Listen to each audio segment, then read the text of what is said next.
многие помнят, раньше был котелок, который ставишь на огонь, и он выделял электричество. Вот это, развитие этой темы.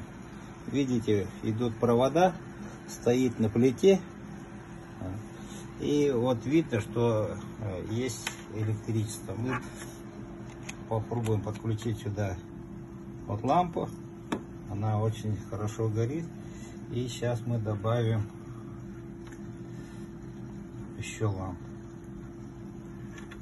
Мощность этого устройства 50 Вт, то есть 10 таких 5-ваттных ламп будет работать, если вы поставите это где-то в избушке, на любой железной печке или на обычной печи. Внутри вот для охлаждения есть вода.